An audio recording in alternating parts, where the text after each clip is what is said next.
Hey, welcome to Tabletop Skirmish Games. I'm Lee, and in this video I'll be unboxing and building the new models from the O-12 faction for Infinity.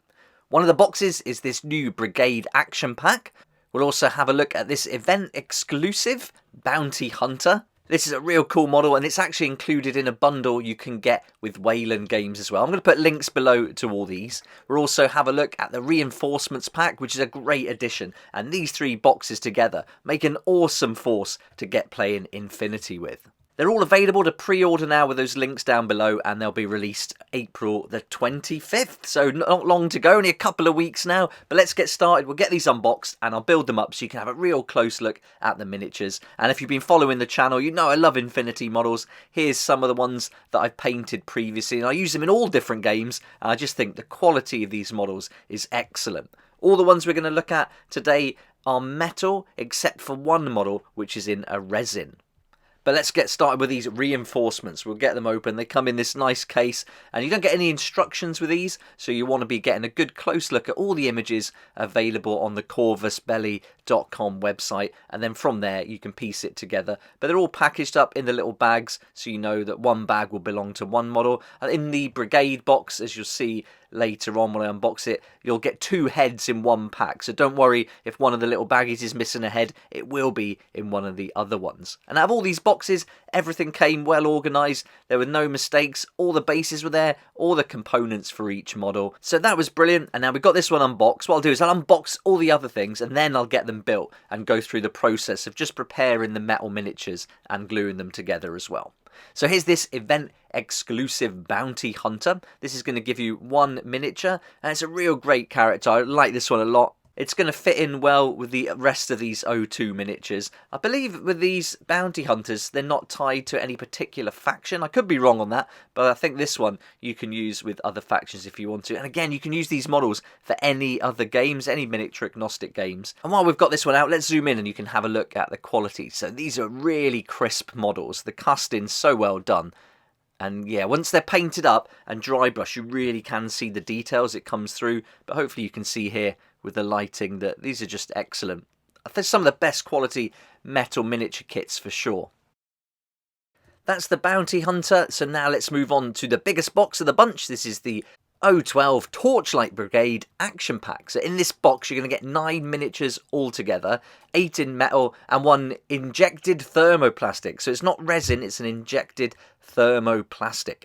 You're going to get altogether 1 Strider with a submachine gun, 1 Nimrod with a marksman rifle, 1 Yellow Jacket with submachine gun, 1 Silver Star Rover paramedic with combi rifle, a Silver Star Rover with multi-rifle, another Silver Star Rover with HMG, 1 Hellblazer with submachine gun, and a Hellblazer with a light shotgun, and finally 1 Silver Star Prime with HMG. We'll get this plastic bit out of the box here, and you can see we've got all the different bases. Most of them are the same size except for that large one, which we'll be using on the main guy, and that'll be used for the thermoplastic model. And then all the others are in their bags. You've also got some of the jetpacks as well that are going to be in that plastic, so you can do a little bit of a mix up with the metal and the plastic for those. But all very clear. You know each model is going to be in each bag, and just use those photos as your reference when you glue them together. I find these models do take a fair amount of time to put together, but it's definitely worth it, and just take your time preparing them, trimming them up and getting them ready. But I thought it'd be fun to run through that process. Now we've got everything unboxed, I'll just show you how I prepare them and the glue I use and the tools I use just to get the metal ready to assemble. Give you an idea of the time it took me to put these together. The selection you see here, 16 miniatures altogether, that took me just under 3 hours to get them all ready and put them together. I put a podcast on, took my time, really enjoyed the process and was really happy with the result. So let's go through the glue first that I use, and I like this Loctite super glue. It's a power gel. You've got these little squeezy things on the side that really help just get a tiny bit of glue out. You don't want too much, but this is great stuff. I'll put an Amazon link below if you want to find that. Then I've got some clippers. I just use the Citadel ones, and I've got an old scalpel knife as well that I use. And I put a little magnet on my clippers, and that holds the knife in place when it's on the table. That's quite handy. I've got a selection of these craft files as well They're really useful, especially on these larger areas like this. I just really gently go over and give them a little file just to rough up the edges a little bit. That just helps the metals adhere to each other. And you can even just go in and put some little score lines and just scratch it up a bit too. All these little steps really help. I find with that glue, you can really rely on it. Once it's stuck on there, it rarely breaks. I mean, I've been playing with my Infinity miniatures that I've painted up for a long time now, and none of them have fell apart since I glued them using that glue, so really happy with it. But I'll just go through, I'll trim up, and then just use my little file to get the feet nice and flat. Sometimes with these little pegs that they include, you can leave those on and drill a little hole through the base. But again, with the foot, I'll just scratch it up a little bit. Because this guy's got pretty flat feet, I don't think I need that peg. On some of the models, I left the peg on, drilled a hole through the base, and then put it in there. But on this one, I'm going to cut all the pegs off, because there's quite a bit of surface area there that's going to adhere to the base. So I think that's all we need. I don't wash them before I glue or paint them, but I do get an old brush. You can use a really old toothbrush as well, and just get in there and give it a clean up in case there's any like powder or residue that they put in there or leave on from the cast. Then you're going to get some fiddly bits like the weapons and the arms, so just take your time here clipping it off and then use all those tools to trim it down. I'll get as close as I can to that metal, really look around, especially on the weapons, because some of the parts look like they belong to the sprue but they belong to the weapon. And then with this metal you can even just use your knife and scrape away and just trim bits off. I'm just using an old knife, so I'm not worried about it getting ruined. And then just use that file, really gently go around, and then again just get that brush in there and give it a clean out. The bases they come with have got these markings on there. Do a little bit of trim on one, and what you want to do, or what I do, is I get the head to line up, or their face, the way they're facing, or their weapon, I get that to line up with that line at the front. So I'll just prepare it first, have a look at where I want it to go, and then I'll just add my glue. And then once I've done that dummy run, I know exactly where I'm going to put it. With the glue, I put a bit on, spread it around. I almost don't want big blobs if I can help it. I want it nice and flat. Almost putting too much on makes it harder to stick, if that makes sense. So just giving a nice coating. As long as you've got it really flat from filing it down and you've done the little dummy run, you're going to be good to go. I tend to do this in stages, so I'll get them fixed to the base first and leave it a fair while before I move on to the arms, just to make sure it's fully adhered. The glue sets pretty quick, but I want to give it a good few minutes before I move on to the next bit. Some of these arms, you have to make sure they fit flush and make sure that glue is covering every part.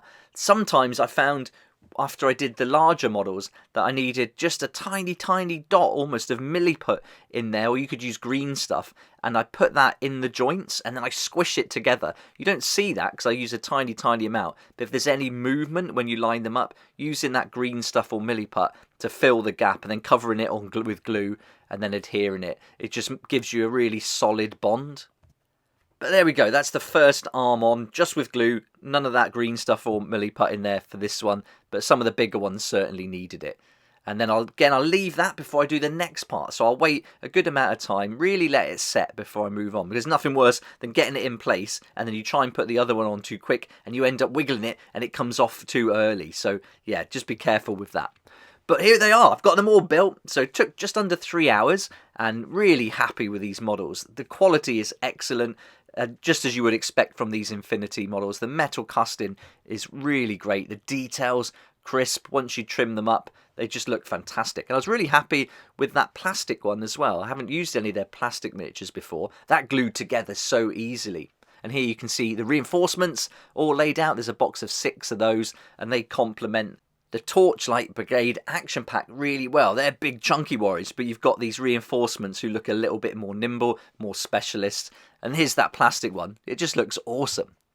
It was really nice to try out a new faction for Infinity and have a look at the different types of models. And a massive thank you to Corvus Belli for sending me out these to build and share with you. It's not a sponsored video, but they did send out these models to me so that you could have a look at them in advance and get ready to pre-order them. You can pre-order them now, and they're going to be available around the 25th of April from the Corvus Belli store. Also check out places like Wayland Games and Element Games and find the best match for you wherever you're situated. And so just check, certainly if you're outside of the EU ordering from the Wayland and Element companies in the UK. Just check that the import fees are suitable before you order. But the links are there. You can make some great savings as well. And there's some bundles and packages and things like that, so you can choose from and put them together however you like. And I definitely recommend having a look at the other factions for Infinity as well. There's so many on there. They're all very different.